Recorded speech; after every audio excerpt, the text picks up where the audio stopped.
Hey guys, Doctor Who here, and I answer some questions on my stream about wrist health, compression sleeves, stiffness, bracing, so you can better understand how those things impact your health as a gamer. We'll be doing a lot more of these, always with a specific theme. Don't forget to subscribe, and let's get into it. Michael, do you know the reason why your wrist feels slow and weak at night? What do you think? What is your first guess as to why that might happen? Because it's something I talk about a lot, pretty much all the time, when it comes to our wrist. You'll guess first, and then I'll give you the answer. How about that?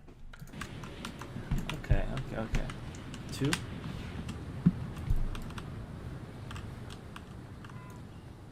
Yeah. Hey, Michael, that's a really good point. So, the exercise thing is you can't really compare yourself to other people because, hey, everyone's physiology is a little different.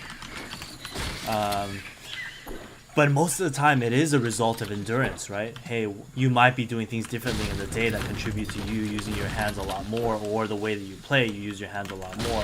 Your sensitivity, your mouse, your hand size, all these things factor in and are really relevant to your hand use and can lead to you feeling weak. So it is actually gradually building up your endurance by doing some of these exercises on a more regular basis. So the 9-minute one on my YouTube is a really good one that I like to reference. Yeah, so Michael, hope you heard that. I would look into the science-based exercise video, and that was probably like a really good place to start. The 9-minute routine is sort of my go-to for people to begin with. And yeah, you know, I also always have like a little stress ball or an ulti grip nearby. I do this in between, but I don't play that much. If you play for long periods of time, it's better to do these exercises like 1 to 2 hours aside from when you're gaming, so you don't fatigue your hand and then get into gaming. Also, stretching between your sets. Hold on, let me see if I can change the scenes. If I do boom 1, you can do like stretches like this to allow you to recover a little bit. So let's get back to the game. 3. Yeah, Michael, so typically in general with your overall circumference, you can kind of say that that's representative of your overall like amount or volume of lean mass. And while actually, no, you can't really say that just because your lean mass is a little more, the circumference is smaller, that you have less endurance. I would just say overall you probably do have less tissue capacity than your friends, and in general others who might be playing and using the same settings as you. So begin to do the exercises more regularly, and boom, you will gradually notice that at the end of the day you won't feel as slow, and you'll actually feel like you have better control of your hands. So the great thing is that for most gaming injuries, they aren't that serious, right? They're all overuse issues, meaning that your tissues cannot handle the amount of activity that you're doing, right? So you just got to build it up. It just takes time to build it up. If you leave it untreated for maybe like 4 or 5 years, then yeah, of course you're gonna have risk for more injuries or more issues. But most of the time, it's never even close to that. Michael, that's a question obviously I get a lot too. A wrist brace.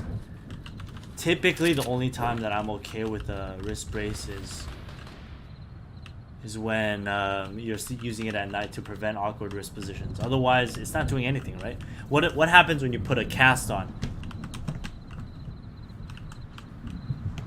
What happens to your muscles? You get weaker, right? You fucking get weak. So, you know, if you just put a brace on and rest, you're gonna get weak, and that's why a lot of the times people's progress yo-yo, because they take a break, they rest, they wear a brace, and then they go back to playing the same amount, and then boom, they get pain. Alright, I'm gonna kill this guy. Okay. Michael, does that make sense with the brace? Like, it's not necessarily, it doesn't ever address the underlying cause, which might be posture, which might be ergonomics, which might be just the fact that you're playing 12 hours a day, or you have weakness in your arm, or you have your shoulder position in a certain way. Your sensitivity might have been too drastic of a change, leading to overuse, right? The brace is just temporary, right? It addresses the source of the issue, not the cause. The source being, hey, whatever tendon is involved if you have discomfort. And then what? It's not really being used, so guess what? It's going to atrophy. It's going to get weaker. A lot of people ask me this, if it's okay to wear a compression. Wait, if it's okay, how? Use a compression. Should I take it off while stretching? No, it's up to you. I mean, it could be helpful, right? Ultimately, what the compression glove does is it provides more external pressure, so it actually helps with and facilitates circulation. But when you do the 9-minute wrist warrior routine, when you're actually doing the strengthening exercises, it's up to you if you want to keep it on or off. Ultimately, it's just about preference. I think there's probably marginal differences unless the compression sleeve is really tight in terms of potential benefits, because there is sort of that methodology called blood flow restriction, and in that methodology they actually tighten and constrict that around certain parts of your upper body and lower body. And when you do exercises in that way, it actually helps to stimulate muscle growth a little more, hypertrophy a little more. But with normal compression sleeves, its main target is to help you with the recovery. So up to you. You can leave it on, leave it off, whatever you feel comfortable with. And I think that's a really valid and interesting question to ask, because we definitely always want to maintain it, but how can you do it without playing? And for the most part, you have to. You have to be able to play in order to maintain a lot of your mechanical skill. But I would say, in terms of actual like physiology that you don't want to be impaired, you can think of it as you use exercises to make sure that you maintain your strength, maintain your endurance, so when you hop back, it's not as much of an issue. But as a side note, like, I would definitely watch VODs while you're on holiday to make sure your game sense still stays there. And then it's just really about like very short mechanical warm-up or mechanical work that you have to do to get back to where you are after you get back from holiday. I would say, yeah, don't trip too much about it. 2 to 3 weeks, yeah, it can seem like a long time, but when you come back, it's pretty quick to return to your previous level. I mean, obviously, if you can play as a little bit, 1 week at a time between, that's always super helpful. Like in 1 week, 1 week through, I guess, is what I'm trying to say.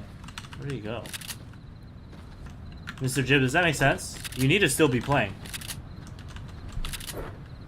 I mean, or ideally you want to play, but in order to minimize like full detrimental or full loss of issues or loss of skill or game sense, I would use VODs, exercise, really basic wrist exercises,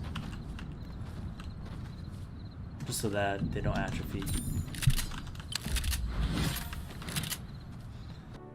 Yeah, it is what it is, like that's the main thing you can do. But ultimately, just enjoy your holiday, like, don't trip too much about that. It's not really a big deal.